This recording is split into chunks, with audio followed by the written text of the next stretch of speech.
El pulso de la Tierra se hizo sentir mucho antes de la catástrofe. Durante semanas, el subsuelo de la isla de La Palma comenzó a vibrar con una intensidad creciente, registrando miles de pequeños temblores que actuaron como un reloj de cuenta atrás. Cada sismo era un susurro de la Tierra advirtiendo que el sistema volcánico de Cumbre Vieja estaba despertando, creando una atmósfera de incertidumbre cargada de tensión que no dejó de escalar. El pulso de la Tierra era un mensaje claro para quienes habitaban la isla. Algo grande estaba a punto de ocurrir, y cuando finalmente el suelo de La Palma se fracturó, lo hizo ante los ojos del mundo entero, marcando el inicio de una transformación geológica sin precedentes en la era moderna. Si te apasiona descubrir la realidad detrás de las catástrofes más impactantes de la historia, suscríbete y activa la campanita para no perderte ningún detalle de este relato profundo y revelador. Para los residentes, esta sismicidad previa se convirtió en una rutina de ansiedad constante. Las autoridades monitorizaban cada movimiento, analizando el ascenso del magma hacia la superficie, mientras el resto del mundo observaba con cautela la evolución de un fenómeno que prometía cambiar la geografía de la zona para siempre. El aire en la isla parecía pesado, cargado con una energía eléctrica que anticipaba la ruptura inminente de un gigante que finalmente decidió reclamar su espacio, fracturando el suelo con una fuerza que dejaría una huella imborrable en el corazón de las Islas Canarias. El momento de la ruptura no dio tregua. Cuando la Tierra finalmente cedió, el sonido fue descrito por muchos como el estruendo de un avión a reacción despegando a escasos metros de distancia, una columna de fuego.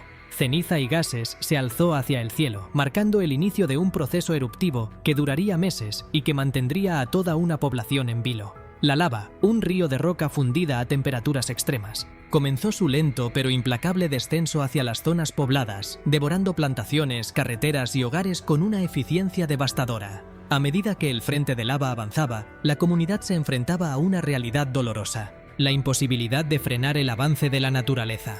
Lo que antes eran barrios llenos de vida, se transformaron en islas rodeadas por coladas negras que avanzaban como lenguas de fuego, transformando el paisaje verde en un desierto de roca volcánica. La logística de emergencia se vio superada por la imprevisibilidad del flujo, que cambiaba de dirección, se ensanchaba y se volvía a canalizar, obligando a cientos de personas a abandonar sus pertenencias en una carrera contrarreloj por la supervivencia. La espectacularidad visual de las fuentes de lava y los ríos de fuego que caían por las laderas fue, paradójicamente, el escenario de una tragedia personal para miles de residentes. Mientras las cámaras de televisión retransmitían imágenes que parecían sacadas de un documental sobre la formación de la Tierra, las familias veían por primera vez en directo cómo los cimientos de su vida eran engullidos. La impotencia ante un fenómeno de esta magnitud es difícil de describir, pero la resiliencia de quienes perdieron todo ante el avance de la montaña fue el pilar sobre el que se sostuvo la reconstrucción posterior. El fenómeno de Cumbre Vieja no fue solo una erupción volcánica más.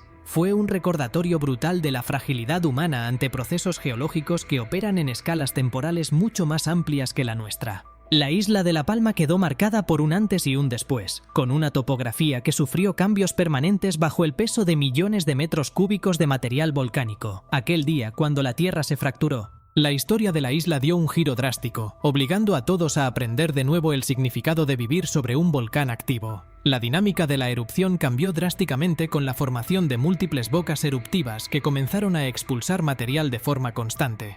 No era solo un punto de salida, sino una fractura que se expandía, creando un complejo sistema de conductos que alimentaban coladas de lava de diferentes viscosidades. Este comportamiento impredecible obligó a los servicios de emergencia a modificar sus planes de evacuación casi en tiempo real, pues una zona que parecía segura hace una hora podía quedar aislada por un río de roca fundida en cuestión de minutos. El terreno se convertía en un laberinto cambiante donde las rutas de acceso tradicionales desaparecían bajo metros de material incandescente. El ruido constante se convirtió en la banda sonora de la tragedia. Aquel rugido, una mezcla de sismos profundos y explosiones estrombolianas, impedía cualquier forma de descanso para los residentes que esperaban noticias en los centros de acogida. La ceniza, una lluvia fina y negra, comenzó a cubrirlo todo, acumulándose en los tejados hasta poner en riesgo la estabilidad estructural de las viviendas que aún permanecían en pie. Los equipos de limpieza trabajaban a contrarreloj para retirar toneladas de este material tóxico, pero la naturaleza imponía su ritmo, lanzando nuevas ráfagas que volvían a sepultar las áreas despejadas. A medida que las semanas pasaban, el frente de lava alcanzó la costa, provocando una reacción química violenta al entrar en contacto con el agua del océano Atlántico. La formación de nubes ácidas y la liberación de gases tóxicos añadieron una capa extra de peligro para los habitantes de las poblaciones costeras. La batalla contra el volcán se trasladó entonces al mar, donde la lava comenzó a ganar terreno, creando nuevos deltas que modificaron permanentemente el contorno de la isla. Las autoridades mantenían perímetros de seguridad que, en ocasiones, eran superados por la presión del flujo, obligando a reajustar los mapas de exclusión de manera constante. Mientras tanto, la resiliencia de la población local se ponía a prueba ante la cruda realidad económica. Las plantaciones de plátano, motor principal de la economía insular, quedaron enterradas o inutilizadas por la ceniza, dejando a miles de familias sin su fuente de ingresos habitual. La incertidumbre sobre el futuro de las tierras cubiertas por la lava alimentaba un clima de tristeza profunda, pero también de unión comunitaria. Los vecinos se organizaban para recuperar lo poco que podían salvar de sus propiedades, coordinando esfuerzos entre sí para alimentar al ganado y atender las necesidades básicas de quienes lo habían perdido todo en la avalancha de fuego. La gestión institucional se enfrentó al reto de coordinar a científicos, fuerzas de seguridad y voluntarios en un escenario que desafiaba cualquier plan previo. Los mapas de riesgo se redibujaban cada día basándose en los datos obtenidos por sensores instalados en las proximidades del cráter. La tecnología permitió comprender mejor cómo funcionaba aquel gigante, proporcionando información valiosa para los científicos de todo el planeta, aunque esa misma precisión técnica servía de poco consuelo para aquellos que veían cómo su historia personal desaparecía bajo la roca fundida. Fue un ejercicio de aprendizaje forzado bajo la presión de una emergencia que no daba margen para el error. La información es poder y la prevención es la clave para evitar futuras tragedias. Si quieres apoyar nuestro trabajo de investigación y seguir profundizando en la realidad de los desastres que marcaron nuestra era, suscríbete, dale me gusta a este contenido y compártelo con alguien que necesite conocer estos hechos. A medida que el volcán mantenía su actividad incesante, surgieron problemas ocultos que desnudaron la vulnerabilidad de la estructura social en la isla. La realidad cruda mostró cómo la dependencia de un solo motor económico, la industria del plátano, dejó a la población extremadamente expuesta a cualquier interrupción catastrófica. Cuando la lava cubrió las fincas y los sistemas de riego, no solo se perdió un cultivo, sino que se paralizó la cadena de valor que sustentaba el bienestar de miles de familias. La falta de diversificación productiva se convirtió en un lastre evidente cuando el desastre bloqueó las vías de transporte y acceso a las zonas de cultivo.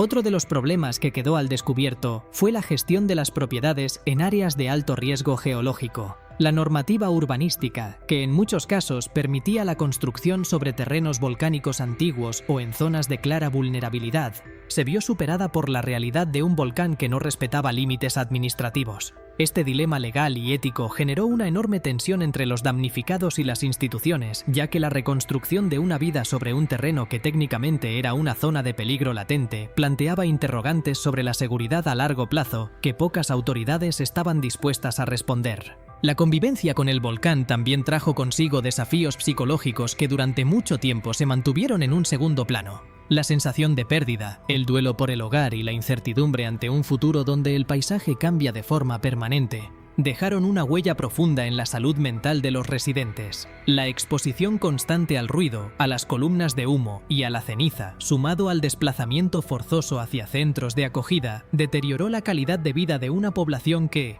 de la noche a la mañana, tuvo que adaptar sus rutinas diarias a las necesidades de una emergencia que parecía no tener final. A nivel logístico, la interrupción de los suministros básicos y el cierre de carreteras fueron los problemas más visibles, pero bajo esa capa de caos existía una fragmentación administrativa que ralentizaba la ayuda. La coordinación entre los entes locales, regionales y nacionales fue objeto de críticas durante todo el proceso. Muchos damnificados se sintieron inmersos en un laberinto de formularios y requisitos burocráticos cuando lo que necesitaban era una respuesta inmediata para resolver sus necesidades habitacionales más básicas. La burocracia, al no estar diseñada para un evento de escala tectónica, terminó convirtiéndose en un obstáculo adicional para quienes intentaban levantarse de los escombros. La realidad cruda se hizo presente también en la calidad del aire y los efectos de los gases volcánicos en la salud pública. La exposición prolongada al dióxido de azufre y otras partículas finas obligó a implementar restricciones en la movilidad y en las actividades cotidianas, transformando la vida en una especie de confinamiento constante.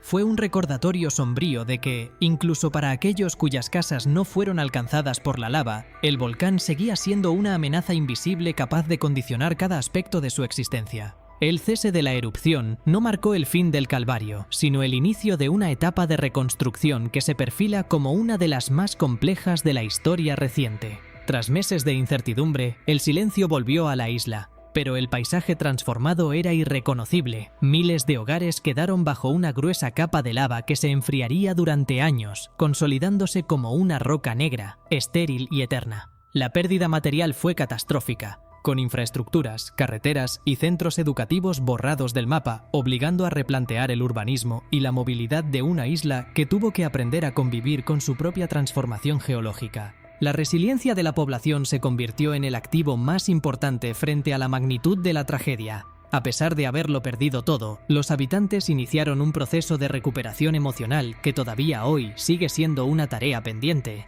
La reconstrucción física se ha visto entorpecida por el debate sobre cómo ocupar el nuevo terreno ganado al mar o cómo edificar sobre las coladas que cubrieron pueblos enteros. El futuro de los damnificados sigue ligado a una burocracia lenta y a la dificultad de encontrar terrenos seguros donde volver a empezar, evidenciando que el desastre no termina con el enfriamiento de la lava. Este suceso dejó enseñanzas dolorosas pero invaluables sobre la gestión de emergencias en territorios volcánicos. Se evidenció la necesidad crítica de contar con protocolos de comunicación más ágiles, sistemas de alerta temprana que lleguen a cada ciudadano en tiempo real y, sobre todo, una planificación territorial que respete la historia geológica de la zona. La ciencia demostró ser un pilar fundamental al predecir y monitorizar el fenómeno, salvando innumerables vidas gracias a la evacuación preventiva. No obstante, la lección de que el riesgo siempre está presente bajo nuestros pies permanece como una advertencia constante para cualquier comunidad asentada sobre tierra volcánica. Hoy, La Palma intenta recuperar su ritmo mientras el recuerdo del gigante de Cumbre Vieja sigue muy vivo. La recuperación no es solo un tema de cemento y carreteras, es un proceso humano que requiere tiempo, paciencia y un respaldo constante. La lección aprendida es que la naturaleza posee un poder que escapa a nuestro control y que la única forma de mitigar su impacto destructivo es a través de una prevención seria, una educación constante y una solidaridad colectiva que no decaiga cuando las cámaras de televisión abandonan el lugar. La historia de este volcán es, ante todo, la historia de una comunidad que se negó a ser borrada. Si has llegado hasta aquí, es porque valoras la historia y la importancia de aprender de nuestros errores pasados para proteger nuestro futuro. La realidad de nuestro planeta es nuestra responsabilidad compartida. Si este relato te ha ayudado a comprender mejor la magnitud de lo ocurrido, apoya este contenido con un gran me gusta, suscríbete para estar al tanto de futuros análisis y comparte este mensaje para que la memoria de estos eventos no se pierda. Nos vemos en el próximo encuentro, donde seguiremos explorando los hechos que definieron nuestra era.